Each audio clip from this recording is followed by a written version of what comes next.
Mr. Hoyer for 5 minutes. Without objection.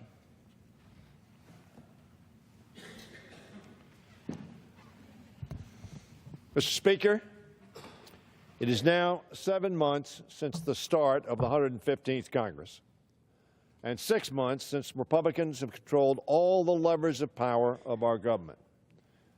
Yet all we've seen are broken promises. Donald Trump and our Republican colleagues in Congress ran on a platform that included health care for everyone, massive investments in infrastructure, tax reform, and a dramatic increase in jobs.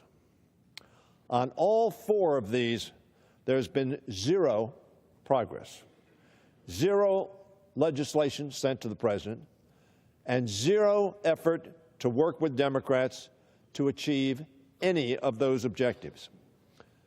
Donald Trump promised voters that he would be, and I quote, the greatest job president that God ever created.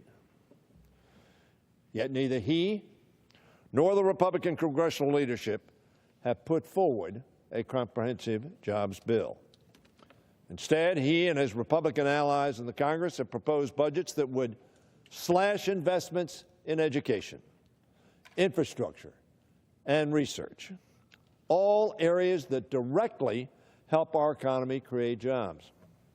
In fact, jobs that the President claimed to have saved are in fact going overseas. Forecasters are now predicting slower economic growth, and manufacturing average weekly earnings have only grown half as fast as earnings across the private sector as a whole over the past 6 months. When it comes to health care, it hasn't just been the broken promise of insurance for everyone. It's been a non-stop roller coaster of legislative proposals, all of which would strip coverage away from tens of millions of Americans, raise cost, and deny coverage to those with pre-existing conditions. On tax reform, all we've seen is a one-page outline and a budget proposal with reconciliations instructions setting up a process for jamming a partisan tax reform bill through Congress. That's a non-starter, because to be successful, any tax reform legislation must be bipartisan, as was the 1986 tax reform under President Reagan and Speaker O'Neill. To top it all off, we considered and are considering this week an appropriations minibus without even having had a budget on this floor, some 88 days after it was due. The Republicans promised regular order. In fact, they are pursuing no order. Republicans haven't even bothered to pass a budget, which is what we're supposed to do in the House before moving to appropriations. So, Mr. Speaker, at the 6-month mark, we've only seen gridlock, no progress, chaos, and broken promises. Even some Republican members, and perhaps many Republican members, are growing as frustrated as the American people their party is failing. Representative Steve Womack from Arkansas said late last month that we, quote, we'd better get our act together. We're not governing now, we're stuck. And Representative Tom Reed of New York said, quote, the fact that we're not getting to these issues, health care, budget, tax reform, is frustrating. We came here to move the needle. So that what I'm saying has been said by my Republican colleagues as well. Perhaps Representative Tom Massey put it most succinctly when he tweeted about his Republican colleagues. They confuse activity with progress. Republicans, Mr. Speaker, have failed to address the challenges facing the American people, and they've done nothing to improve the lives of those working hard to make it in America. We should be considering legislation to create jobs and grow the economy. We should be working to improve and strengthen the Affordable Care Act, not replace it. That would be consistent with some 3/4 of Americans who believe that's what we ought to be doing. We should be working in a bipartisan way to reform our tax code and promote competitiveness for our American businesses that are competing in world markets. Growth, job creation, as well as fiscal sustainability. That is what we should be seeking in a tax bill.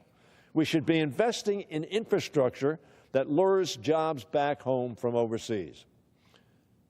And, Mr. Speaker, we should be returning to regular order and an open process that Republicans have abandoned to the detriment of legislation and to our country. More closed rules in this 7 months than have occurred in my 36 years in the Congress of the United States. Mr. Speaker, the American people need a better deal. A better deal than they've gotten over the last 7 months. 7 months into this Congress, it is clear that House Republicans are not on the side of working people. In the words of the New York Times columnist David Brooks, one of the most conservative columnists in the New York Times, last week he said this, quote, "Republicans offer nothing but negativity, detachment, absence, and an axe." Democrats, on the other hand, are offering the American people, as I said, a better deal. One focused on helping all our people make it in America. Better jobs, better wages, yes, a better future. It's what Democrats have always done when Democrats have been entrusted to lead. There is a history, a track record to back it up. Mr. Speaker, I want to show my colleagues that rhetoric is cheap, or talk is cheap, as we say, but performance is really what we ought to look to. And I want to bring some charts here to the attention of our colleagues, and indeed to the American people as well, to what Democrats have always done. This chart number one, Democrats perform better on economic growth. Now, that's easy to say, but this graph shows exactly from Truman to Obama. The blue, you can see under Eisenhower, economic growth was about a third, or maybe 40%. Kennedy, Johnson, and Johnson, much greater than Nixon and Nixon-Ford. Carter, greater than either Nixon or Nixon-Ford. And Carter, to the surprise of many, had the same, just about, GDP growth that Reagan, of which my Republican friends proudly talk. And then what happened under Bush 1 and down? Then what happened under Clinton? Up GDP growth. Under Bush 2, down. Under Obama, up. That's not campaign rhetoric. Those are the statistics that the economy has performed better under Democrats. Now, Democrats perform better on the stock market. The stock market, who Mr. Trump likes to point to today, it's doing well. Why? Because the Obama economy, as you just saw, was doing well, and the expectations were good. If you look at this, better on the stock market. Truman, greater growth in the stock market. Eisenhower, less. Kennedy, Johnson, up. Nixon, down. Nixon-Ford. Nixon-Ford had negative growth in the stock market. And then Nixon, down. Nixon-Ford. Nixon-Ford had negative growth in the stock market. And then Carter, growth. And yes, Reagan and Bush 1 had growth, but guess what? Then Clinton had better growth. And then guess what?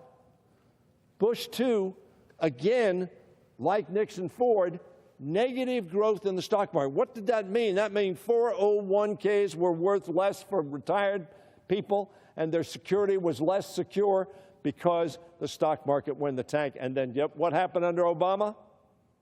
The stock market went up. Now, lastly, I want to show this statistic. And this is a stark statistic because it shows that under Democratic presidents, every segment every wage level in America saw appreciation. Now, this only goes back to 1967. So we go to the lowest quintile, went up higher under Democrats than Republicans. Every quintile. And guess what? The highest quintile did better under Democrats, just as the lower quintile did better. But what you see is everybody did better. The only negative, of course, was under Republicans, where the second quintile went down over their years in office. So if you compare all these, Mr. Speaker, it is not campaign rhetoric. It is not rhetoric on this floor, but it is economic facts, economic statistics, economic reports show that when we promised a better deal, we delivered a better deal. So as we look back on the past 6 months of Republicans' broken promises and failures to govern, let's remember there is indeed a better deal to be had. Democrats are ready to work with our Republican colleagues and with the administration to make progress. And Mr. Speaker, I've been here 36 years, and one of the things I'm proudest of, my Republican colleagues, many of them say, Hoyer will work with us in a way to compromise and make progress for our country.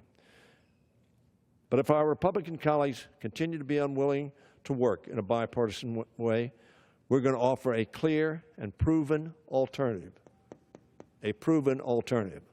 I hope my Republican colleagues will return from the August district work period ready to ensure that American people get a better deal and work with us constructively to get that better deal, and I yield back the balance of my time.